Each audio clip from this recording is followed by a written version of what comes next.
Hello guys, मेरा नाम है गौरव और आज हम करेंगे एक्सरसाइज नंबर 3.6 का क्वेश्चन नंबर 1 का 8th पार्ट। अगर आपको बाकी के पार्ट्स देखने हैं तो उनका लिंक मैंने डिस्क्रिप्शन बॉक्स में दे रखा है, तो आप उन लिंक्स पे क्लिक करके देख सकते हो। तो देखते हैं इस क्वेश्चन में क्या कह रहा है ये। Solve the following pair of equation by reducing them to a pair of linear equations. Okay, तो देखो यहाँ पे हमें दो इक्वेशन दे रखी है। तो सबसे पहले हमें इन दोनों इक्वेशन को सिंपल फॉर्म में कन्वर्ट करना है। सिंपल फॉर्म में कन्वर्ट करने के बाद हमें इन दोनों इक्वेशन के सॉल्यूशन निकालने हैं। सॉल्यूशन का मतलब क्या होता है, यानी कि हमें x और y की वैल्यू निकालनी है।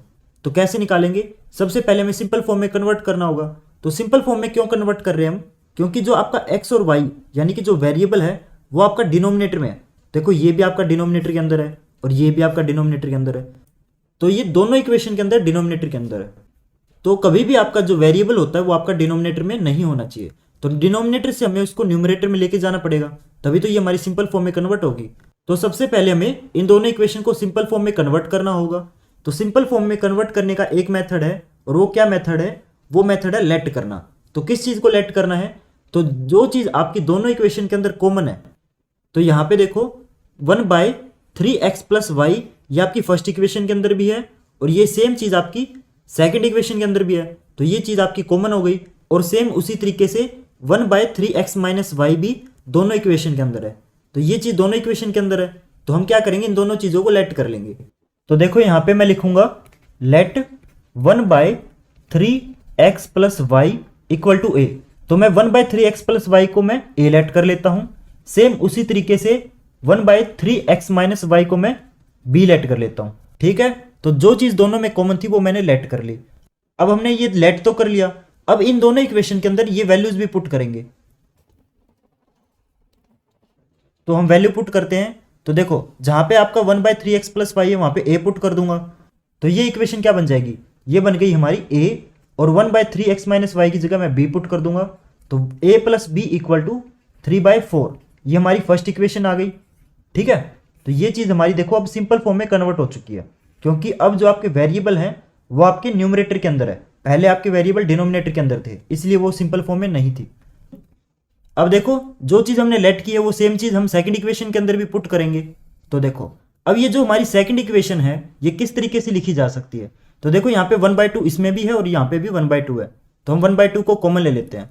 तो 1/2 इंटू, तो ये इक्वेशन देखो क्या बन जाएगी, 1/2 कॉमन लेने के बाद 1/3x + y - 1/3x - y = -1/8। तो ये चीज आ गई। अब जो चीज हमने लेट की थी वो वैल्यू पुट करेंगे। तो देखो क्या बन जाएगा, ये 1/2 इंटू इसकी जगह a आ जाएगा और इसकी जगह हमारा b आ जाएगा। Clear, equal to -1/8। अब देखो ये 2 आपका यहाँ पे डिवाइड में है, तो ये 2 को अगर मैं राइट साइड भेजूंगा तो उधर जाके मल्टीप्लाई हो जाएगा। तो ये क्या बन गई, a - b = -1/8 इंटू 2। तो 2 से आपका 8 कैंसिल होगा तो कितना आएगा, ये आ जाएगा आपका 4। तो यहाँ पे मैं 4 लिखता हूँ, इसको यहाँ पे मैं 4 लिख देता हूँ। तो अब ये क्या आ गई, ये हमारी इक्वेशन नंबर 2 आ गई। ठीक है, और ये भी हमारी सिंपल फॉर्म में है।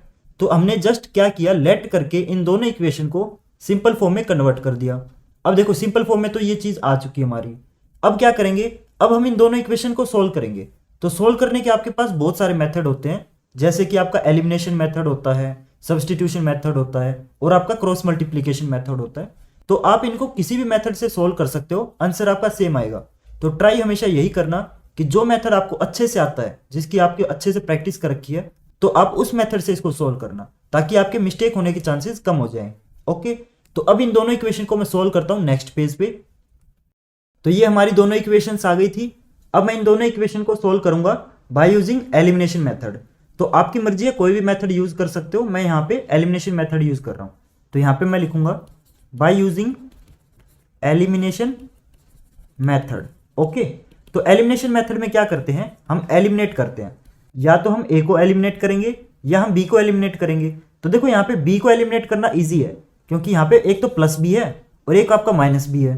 तो अगर मैं इन दोनों इक्वेशन को ऐड कर दूं तो सिंपल सी बात है, ये प्लस b और माइनस b आपस में कैंसिल हो जाएंगे। तो यहाँ पे मैं इन दोनों इक्वेशन को ऐड करता हूँ। तो यहाँ पे मैं लिखूंगा adding equation 1 and equation 2। Clear, तो मैं इन दोनों इक्वेशन को यहाँ पे ऐड करता हूँ। तो देखो a + b = 3/4 है, और आपका a minus B equal to -1/4 है। इनको ऐड करेंगे तो a प्लस ए कितना हो जाएगा हमारा 2a। और देखो प्लस बी और माइनस बी आपस में कैंसिल हो जाएंगे क्योंकि एक प्लस में एक माइनस में है। और यहाँ पे क्या आ जाएगा इक्वल टू, और यहाँ पे आपका 3/4 आपका ऐड हो रहा है -1/4 से। तो देखो मैं इसको इस तरीके से लिख सकता हूँ 3/4 इज एडेड टू -1/4। क्लियर, यहाँ पे तो ये चीज आ गई। अब देखो यहाँ पे तो हमारे दो साइन आ चुके हैं प्लस माइनस। तो प्लस माइनस क्या होता है, प्लस माइनस माइनस होता है। तो मैं इनको इरेज करके यहाँ पे माइनस का साइन लगा देता हूँ। क्लियर, अब देखो यहाँ पे जस्ट क्या करेंगे हम, अब तो ये हमारी एक फ्रैक्शन आ चुकी है, दो फ्रैक्शन आपस में सब्ट्रैक्ट हो रही है। तो इनका एलसीएम लेके इसको सब्ट्रैक्ट करते हैं। तो देखो 2a इज इक्वल टू, तो एलसीएम इनका 4 आएगा, तो ऊपर आपका 3 - 1 आएगा। तो इसको सोल्व करने पर इक्वल टू 2/4 आ गया, और 2 से आपका 4 कैंसिल। अब देखो ये हमारा क्या आ गया, यहाँ पे 2a इज इक्वल टू 1/2 आ चुका है। अब देखो इसको आगे सोल्व करते हैं। तो हमें तो a की वैल्यू निकालनी थी, लेकिन लेफ्ट साइड आपका 2a है, तो इस 2 को भी हम राइट साइड भेजेंगे। तो ये 2 आपका a के साथ मल्टीप्लाई है, तो राइट साइड जाएगा तो डिवाइड हो जाएगा। तो a is equal to 1/2 into 1/2। तो a की वैल्यू हमारी कितनी आ गई, a की वैल्यू हमारी 1/4 आ चुकी है। क्लियर, अब देखो हमारी a की वैल्यू तो आ गई, अब निकालेंगे हम b की वैल्यू। तो b की वैल्यू निकालने के लिए हम क्या करेंगे, इस a की वैल्यू को आप चाहे इक्वेशन नंबर 1 के अंदर पुट करो, चाहे आप इक्वेशन नंबर 2 के अंदर पुट करो, आंसर आपका सेम आएगा। तो किसी भी इक्वेशन के अंदर पुट करो, आपकी b की वैल्यू आ जाएगी। तो जैसे मैं इसको फर्स्ट इक्वेशन के अंदर पुट करता हूं, तो अब इसको इक्वेशन नंबर 1 के अंदर पुट करते हैं। तो देखिए, तो हमारी a की वैल्यू कितनी आई थी, a की वैल्यू हमारी 1/4 आई थी। तो इस वैल्यू को मैं फर्स्ट इक्वेशन के अंदर पुट करता हूं। तो देखो यहां पे मैं लिखूंगा putting the value of a in equation number 1। तो फर्स्ट इक्वेशन के अंदर जहां भी आपको a दिख रहा है वहां पे क्या पुट करूंगा, मैं 1/4 पुट कर दूंगा। तो 1/4 plus b is equal to 3/4। तो अब देखो ये 1/4 उधर जाके सब्ट्रैक्ट हो जाएगा, तो क्या आएगा, b is equal to 3/4 minus 1/4। तो देखो हमारा एलसीएम कितना आएगा, b is equal to 4 LCM आ जाएगा। सोल्व करने के बाद आपका b इज इक्वल टू 2/4, और ये 2 से आपका 4 कैंसिल। तो b की वैल्यू हमारी कितनी आ गई, b की वैल्यू हमारी 1/2 आ गई। तो देखो हमारी a की वैल्यू 1/4 थी और b की वैल्यू हमारी 1/2 आ गई, लेकिन क्वेश्चन के अंदर हमें x और y की वैल्यू निकालनी थी। तो x और y की वैल्यू कैसे निकालेंगे, तो जो चीज़ हमने स्टार्टिंग में लेट की थी ना, जो हमने a और b की वैल्यू लेट की थी, उसका यूज करेंगे। तो अब हम x और y की वैल्यू निकालेंगे नेक्स्ट पेज पे। तो देखो हमारी a और b की वैल्यू ये आ गई थी, अब निकालेंगे हम x और y की वैल्यू। तो देखो स्टार्टिंग में मैंने a को क्या लेट किया था, a को मैंने 1/3x प्लस Y is equal to a। तो a की वैल्यू मैंने ये लेट की थी, और सेम उसी तरीके से b को मैंने क्या लेट किया था, 1/3x minus Y equal to b। तो अगर आपको याद हो तो स्टार्टिंग में मैंने a और b की वैल्यू यही लेट की थी। तो अब जस्ट वैल्यू पुट करेंगे। तो यहाँ पे जस्ट मैं a की वैल्यू पुट करूंगा, तो a की जगह 1/4 आ जाएगा, 1/3x प्लस वाई इक्वल टू 1/4। अब देखो दोनों चीज आपकी डिनोमिनेटर के अंदर है, तो जस्ट क्या करेंगे, इनको न्यूमरेटर में ले जाएंगे। कैसे, रेसिप्रोकल करके। तो दोनों तरफ रेसिप्रोकल करना पड़ेगा हमें, या फिर आप क्रॉस मल्टीप्लाई करके भी कर सकते हो। दोनों का जो आपका आंसर आएगा ना वो सेम ही आएगा, कैसे भी करो, क्योंकि मैथ है ना, कैसे भी करो आपका आंसर सेम ही आना है। तो अब देखो ये इक्वेशन हमारी ये बन गई। क्लियर, तो इस इक्वेशन का नाम दे देते हैं जैसे इक्वेशन नंबर 3। सेम उसी तरीके से b की जगह वैल्यू पुट करेंगे 1/2। तो 1/3x minus Y equal to 1/2। तो या तो क्रॉस मल्टीप्लाई करो या आप रेसिप्रोकल कर दो। तो रेसिप्रोकल कर देते हैं जैसे, तो आपकी इक्वेशन बन गई 3x minus Y equal to 2। तो इस इक्वेशन का नाम दे देते हैं जैसे इक्वेशन नंबर 4। क्लियर, तो अब ये दोनों इक्वेशन फिर से आ गई। अब इन दोनों इक्वेशन को हम फिर से एलिमिनेशन मेथड से सोल्व करेंगे। तो यहाँ पे आप इन दोनों इक्वेशन को डायरेक्ट ऐड कर दो। तो यहाँ पे मैं लिखूंगा adding equation number 3 and equation number 4। तो थर्ड और फोर्थ इक्वेशन को ऐड करता हूं मैं यहाँ पे। तो देखो, तो आपकी क्या बन जाएगी, 3x plus Y equal to 4, और नीचे क्या आएगा 3x minus Y equal to 2।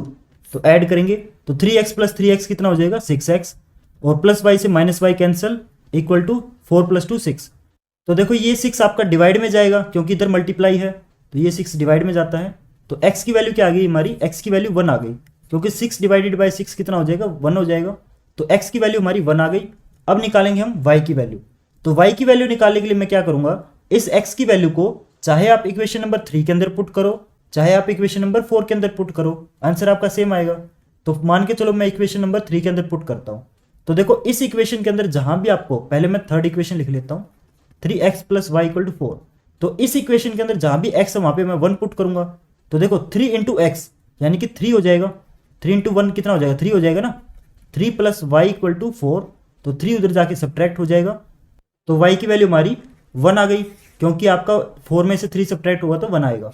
तो देखो हमारी x की वैल्यू भी 1 आई और हमारी y की वैल्यू भी 1 आई। यहाँ पे हमारा क्वेश्चन कंप्लीट होता है। तो होप करता हूँ आपको ये सॉल्यूशन समझ आया होगा, और अगर आपको ये सॉल्यूशन समझ आया तो आप इस वीडियो को प्लीज़ लाइक करें और मेरे चैनल को ज़रूर सब्सक्राइब करें। और अगर आपका कोई डाउट या क्वेरी है तो आप मुझे इंस्टाग्राम पे मैसेज करके पूछ सकते हैं, और प्लीज़ कमेंट करके बताएं कि आपको ये वीडियो कैसी लगी। Thank you.